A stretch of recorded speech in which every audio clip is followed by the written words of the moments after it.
costruire questo confronto stasera insieme a te, e poi sono curioso di sentire anche l'amico Bagliacane, che è un veterano dell'immigrazione qui a Udine, primo consigliere comunale di origine africana. In realtà Borgo Stazione a livello commerciale è un borgo vivace, no?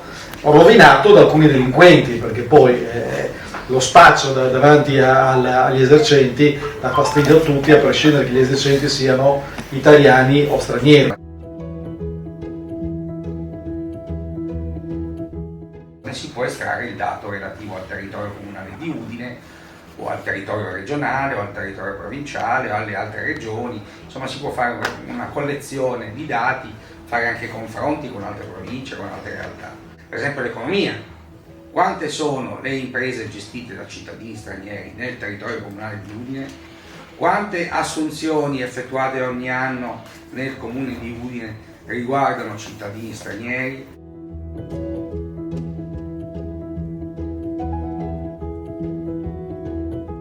Eravamo in pochi, c'erano pochi studenti, qualche calciatore e pochissimi che cercavano lavoro. Indifferentemente da dove proveniva, eravamo tutti marocchini perché eravamo immigrati. Cosa è successo? Avevano bisogno di lavoratori, quindi la manodopera cominciava a arrivare.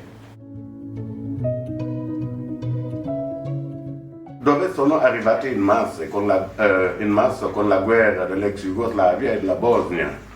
E lì la situazione era diventata un po' difficile nella regione. E mi ricordo che c'erano 2 o 3 centri di accoglienza. C'era il centro di Purgesimo, la caserma di Cervignano e Lignano, dove si accoglievano i profughi. E mi ricordo ancora tante volte che Don Pierluigi di Piazza, che instancabilmente veramente diceva ai vari comuni di dividere i profughi per evitare dei concentramenti. Con l'ERMI, quando c'era l'ERMI, l'ente regionale dei problemi dei migranti, mi ricordo c'era un tavolo di concertazione dove le associazioni degli immigrati, quelli degli emigranti, le associazioni cattoliche, la Caritas, Don Pierluigi di Piazza e il Centro Balducci si riunivano periodicamente confrontandosi, facendo delle proposte e cercando di affrontare seriamente il problema. E dopo che non c'è più stato l'ERMI, il fenomeno immigrazione è lasciato allo sbando. Io con Stefano Salmè ho fatto il consiglio comunale nel 95, è stata una bellissima esperienza, ma prima di tutto è stato un segnale a Udine di apertura della cittadinanza, perché sono stati i cittadini udinesi che mi avevano votato questa volta, che c'erano pochi immigrati che avevano anche il diritto di voto, quindi era un segnale molto importante. Vi ringrazio. Grazie.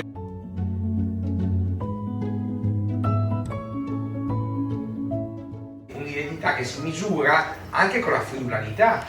È molto bello vedere come gli immigrati arrivati qui assimilino la cultura locale e la facciano propria. Io vi faccio un esempio che ci riporta di nuovo agli anni 90. Erano i mondiali del 98, i mondiali di Francia del 98.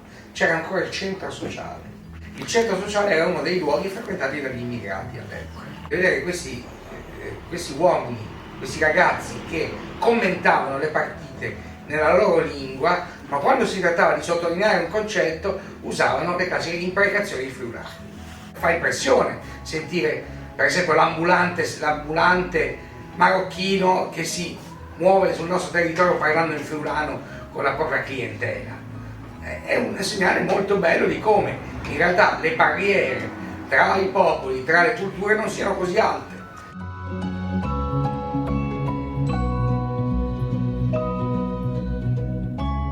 Udine è sempre stata in piccolo un crocevia di culture, no? Noi nel 200 avevamo una colonia di Lombardi a Udine e nel 300 arrivare anche una piccola comunità ebraica, l'Androne degli Ebrei è alle spalle di Piazza Primo Maggio. La Bosnia-Erzegovina e Sarajevo in particolare era uno dei paesi più tolleranti e cosmopoliti, anzi il più cosmopolita e tollerante d'Europa. Chi conosce Sarajevo lo sa. Guardate come la storia può cambiare le cose in poco tempo. Adesso in Bosnia e Erzegovina vivono in 3 stati separati, tenuti con lo scotch.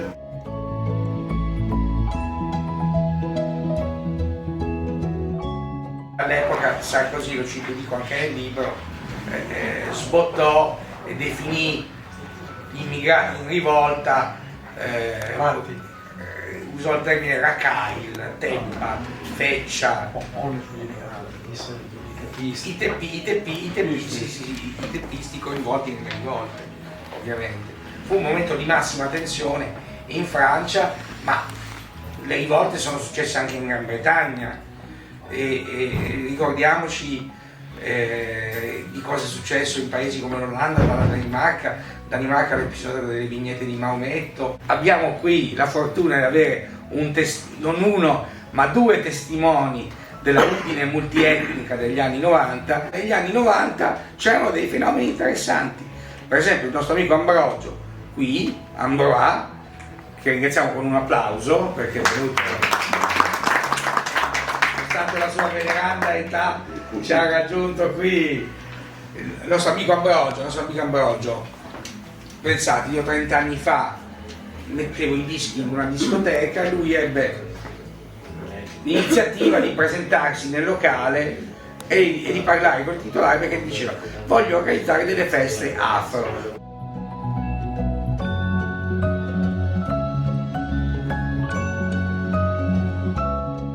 Io sono un cittadino del mondo, ho 2 nazionalità, ivoriano e italiano. Ho conosciuto questa donna all'Università di Trieste, 35 anni, siamo sposati, abbiamo 5 figli e tutti sono laureati, lavorano e parlano completamente italiano. Mi ha detto: che bella bambina, era bellissima, Sofia era una bambina bellissima. Di che razza è? Ecco, questa è stata la domanda, di che razza è. Quindi sarà una signora che sicuramente non ha scelto bene la parola, non l'ha detto con cattiveria, però questa forma di razzismo c'è.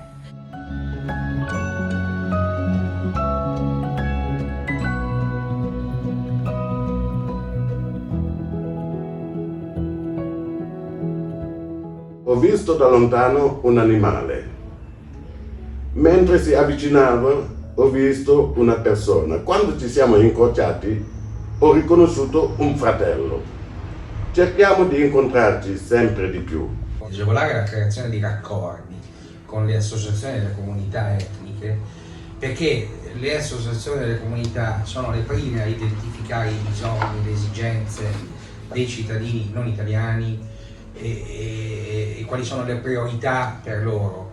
Anche per una questione di Galateo, l'idea di poter costituire una rete, un sistema, un metodo di comunicazione permanente tra il comune e le associazioni di migranti, anche per una scusa banale, farsi gli auguri in occasione delle feste religiose, è un modo per favorire la creazione di quell'amalgama che non si crea automaticamente tra le diverse componenti di una società multietnica.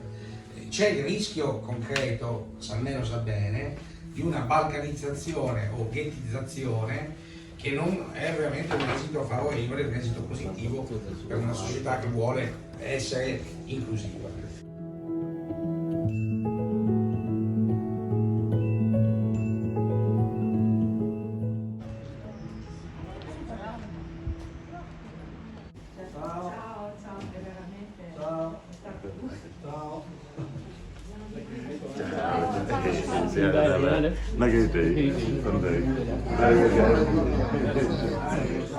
Ciao, ciao.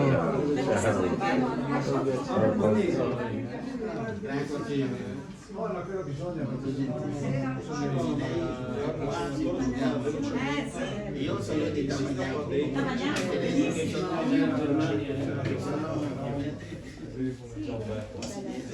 Ah, a Tamagnano?